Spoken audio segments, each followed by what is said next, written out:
যে খবরের দিকে আমরা নজর রাখছি, বাংলাদেশ, সেখানে সেনা শাসন, বাংলাদেশে অন্তর্বর্তীকালীন সরকার, শেখ হাসিনা ইস্তফা দেওয়ায় সরকার পতন, সেনার চাপে বাংলাদেশ ছাড়েন শেখ হাসিনা।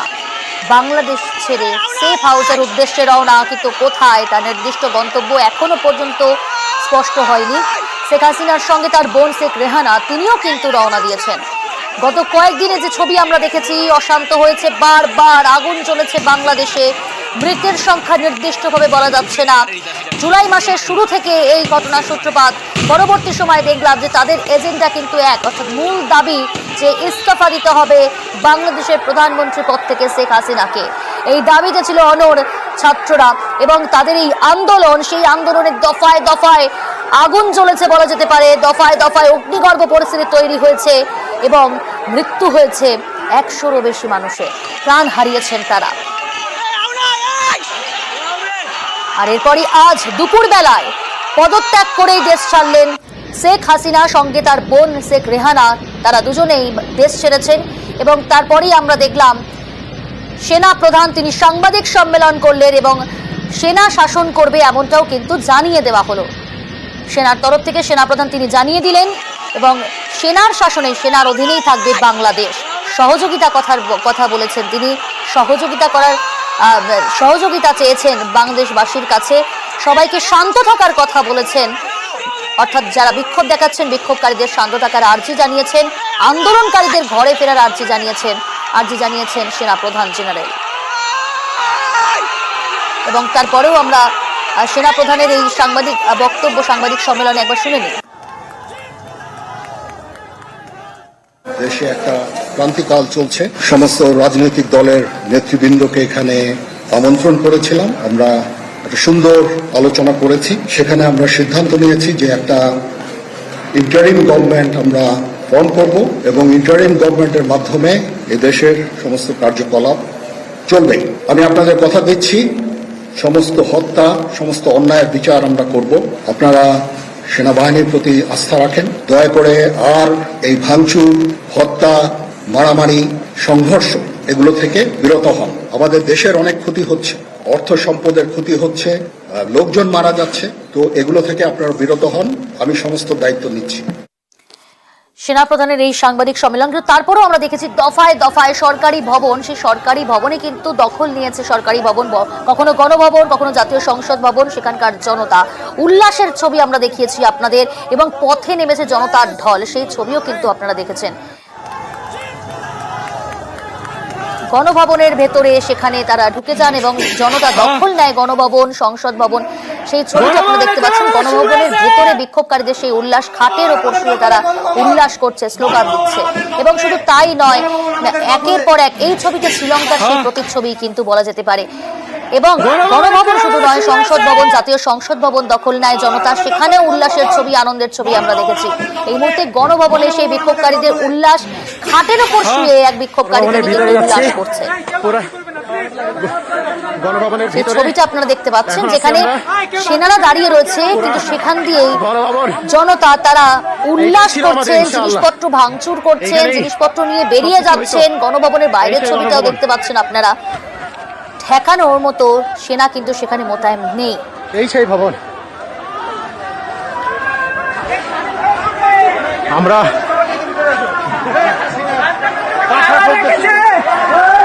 এই তো খাওয়া দাওয়ার ব্যবস্থা, খাওয়া দাওয়া করতে হবে, অনেক খাবার দাবার, দুপুরে খাই নাই তো, খাওয়া দাওয়া চলছে সেখানে। গণভবনে লুটপাট যেমন, উল্লাসের ছবি, সেখানে খাওয়া দাওয়া চলছে, সেই ছবিটা আপনাদের দেখাচ্ছি। Deputy news editor Ayan Bhattacharya রয়েছে। হয়তো একটা বিষয় একটু বোঝার চেষ্টা করব, যে স্বৈরাচারী মনোভাব শেখ হাসিনা, সেই কারণেই কি আজকের এই পরিণতি হলো? অনেকেই আন্তর্জাতিক সম্পর্ক বিশেষজ্ঞরা অনেকেই মনে করছেন, যারা বাংলাদেশের সঙ্গে ওতপ্রোতভাবে জড়িত আছেন, সাংবাদিকরা, তারাও মনে করছেন যে গত কয়েক বছর ধরে, বিশেষ করে এবার ভোটের পর, এবার ভোটটা একতরফা এবং বিরোধী পরিষদটা রাখাই হয়নি, শেখ হাসিনা রাখেননি, এরকমটাই অভিযোগ উঠে এসেছে বারবার। এবং মানুষের যে ক্ষোভ, মানুষের যে চাহিদা, সেই মানুষের চাহিদা এবং ক্ষোভকে নজরে দেওয়া হয়নি। শেখ হাসিনার বিরুদ্ধে বারবার এই অভিযোগ উঠেছে, একতরফা সিদ্ধান্ত নেওয়া হয়েছে। যেমন এই আন্দোলন, সেই আন্দোলনের ক্ষেত্রে ছাত্রদের সঙ্গে, পড়ুয়াদের সঙ্গে, আন্দোলনকারীদের সঙ্গে কোনো রকম ভাবে তিনি 1-to-1 ফেস করেননি, বরং পুলিশ দিয়ে, সেনা দিয়ে দমানোর চেষ্টা করেছেন, বারবার আমরা দেখেছি। এবং পুলিশের গুলিতে তুমি দেখেছো ভাইরাল হয়ে গিয়েছে একটি ছেলে, সে বুক চিতিয়ে দাঁড়িয়ে রয়েছে, তার বুকেই পরপর গুলি মেরেছে বাংলাদেশ পুলিশ, এবং সেটা ভাইরাল হয়ে গিয়ে নিন্দার ঝড় উঠেছে আন্তর্জাতিক স্তরে। তারপরেও কিন্তু সেই পুলিশ গুলি থামায়নি, সেনা গুলি থামায়নি, বরং আন্দোলনকারীরা বহু মৃত্যু হয়েছে। সেখান থেকেই একটা ক্ষোভ, এবং সেই ক্ষোভ মানে ভয়ঙ্কর রকমের ক্ষোভ। আর সেই কারণে শেখ হাসিনা ছাড়ার পরে শেখ হাসিনাকে নিয়ে এসেছিলেন এই বাংলাদেশের জনগণই ক্ষমতায় বিপুল ভাবে ভোট দিয়ে। এর আগে পরপর 3 বার তিনি জিতেছিলেন। শেখ হাসিনার প্রতি একটা আবেগ ছিল মানুষের, বাংলাদেশের মানুষের। সেই আবেগটা কতটা দূর হয়ে গিয়ে সেখানে আক্রোশ জন্ম নিয়েছে। হ্যাঁ, অবশ্যই এর পাশাপাশি যে বহিঃশক্তির হাত রয়েছে এরকমটাও অনেকে বলছেন, কিন্তু শেখ হাসিনার প্রতি, মুজিবুর রহমানের প্রতি, বঙ্গবন্ধু যেখানে বাংলাদেশ সম্মান দিয়েছে 1971 সালের পর থেকে, তাকে বলা যায় ভগবানের পর্যায়ে নিয়ে গেছিল বাংলাদেশের মানুষ, সেই বঙ্গবন্ধুর মূর্তি ভাঙা হচ্ছে। আন্দোলনকারীরা ভাঙছে না অন্য কোনো চক্রান্ত এখানে কাজ করছে সেটা পরের বিষয়, কিন্তু সরকারি যে ভবন, সেই সরকারি ভবন থেকে সেখান থেকে একের পর এক সিদ্ধান্ত এসেছে, একতরফা স্বৈরতান্ত্রিক বলা হচ্ছে, সেই ভবনগুলোতে আগুন ধরিয়ে দেওয়া, সেই ভবনগুলোতে সেই গোটা বাংলাদেশে অস্থিরতা তৈরি। এটা কিন্তু শেখ হাসিনার বিভিন্ন সিদ্ধান্তকে কাজে লাগিয়েই বলা যায় প্ররোচিত করা হয়েছে, এবং সেই প্ররোচনার ফাঁদে পা দিয়েছেন এই বিক্ষোভকারীরা, আন্দোলনকারীরা, এবং তারা সুযোগ পেয়েছেন, এবং এই আন্দোলনকারীদের মধ্যে ঢুকে গেছে জামাতের অংশ, এরকমটাও বলা হচ্ছে অনেকের পক্ষ থেকে। অনেকে বলছেন যে বাইরের শক্তিও এখানে, পাকিস্তানের নাম উঠে আসছে, পাকিস্তানের নাম করছেন অনেকে, এবং সেই পাকিস্তানের ইন্ধন রয়েছে। এই সব মিলিয়ে শেখ হাসিনার যে স্বৈরতন্ত্রের কথা কোটানকোট বলা হচ্ছে, সেই স্বৈরতন্ত্রকে কাজে লাগিয়েই এখন চেষ্টা করা হচ্ছে শেখ হাসিনাকে তাড়ানো, এবং শেখ হাসিনা পালালেন বলা যায় দেশ ছেড়ে, আর থাকতে পারলেন না। এবং সেনাবাহিনীও এখন চেষ্টা করছে যাতে আক্রোশের পরিমাণ আরো বাড়ে, এবং সেনার প্রতি ভরসা, সেনার প্রতি আশ্বাস, সেনার প্রতি বিশ্বাস এটা যেন বাড়ে। আর সেই কারণে তুমি কিছুক্ষণ আগে দেখাচ্ছিলে যে ছাত্রদের সঙ্গে, পড়ুয়াদের সঙ্গে করমর্দন সেনাবাহিনীর। বেশ,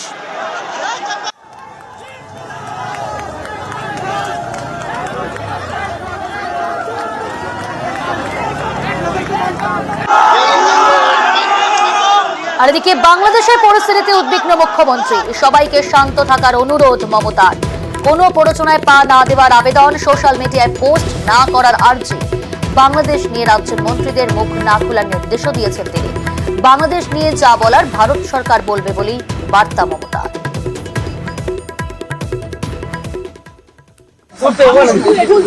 আপনাদের হাত জোর করে সমস্ত সম্প্রদায়ের মানুষের কাছে শান্ত থাকুন, সুস্থ থাকুন, কেউ কোনো সাম্প্রদায়িকতার মূলক আচরণ করবেন না, এবং আইন হাতে করে নেবেন না। যারা বিপদে পড়বে আমাদের ভাই বোনেরা, কারণ এখনো অনেকে আছে, আমরা সেটা গভর্নমেন্ট অফ ইন্ডিয়া এবং গভর্নমেন্ট অফ বাংলাদেশ সেটা দেখে রাখছি। গভর্নমেন্ট অফ ইন্ডিয়া যেভাবে বলবে আমরা সেভাবেই করব। আর আমি সমস্ত পলিটিক্যাল পার্টি লিডারদের অনুরোধ করছি, এবং বিশেষ করে সমস্ত জগতের সবাইকে, দয়া করে এমন কিছু পোস্ট করবেন না যাতে কোনো সাম্প্রদায়িক সম্প্রীতি এখানে নষ্ট হয়। এবং সব দলের নেতারাই তাদের বলবো, এটা দেশের উপর ছেড়ে দিন, দেশে আমাদের সরকার আছে, তাদের উপর ছেড়ে দিন। আপনারা নিজেরা এমন কোনো কমেন্টস করবেন না যাতে কোনো হিংসা বা প্ররোচনার সৃষ্টি হতে পারে। সকলেই আমাদের ভাই বোন এটা মনে রাখবেন, বাংলাদেশের যে ঘটনা, সেই ঘটনাতে আমরা সবাই উদ্বিগ্ন। আমি আমাদের নেতাদেরও বলবো কেউ কোনো পোস্ট যাবে না। সুতরাং আমি আপনাদেরও বলবো এবং সমাজ জগৎকেও বলবো, শান্তি রক্ষার স্বার্থে আসুন। ইন্ডিয়া একটা কান্ট্রি, বাংলাদেশও একটা কান্ট্রি, কিন্তু পাশের যদি রাজ্যে কিছু হয়, আমার প্রতিবেশীর কিছু হয়, তার একটা প্রভাব পাশের রাজ্যে পড়ে, সেক্ষেত্রে শান্ত থেকে আমাদের পরিস্থিতিটা দেখে রাখতে হবে।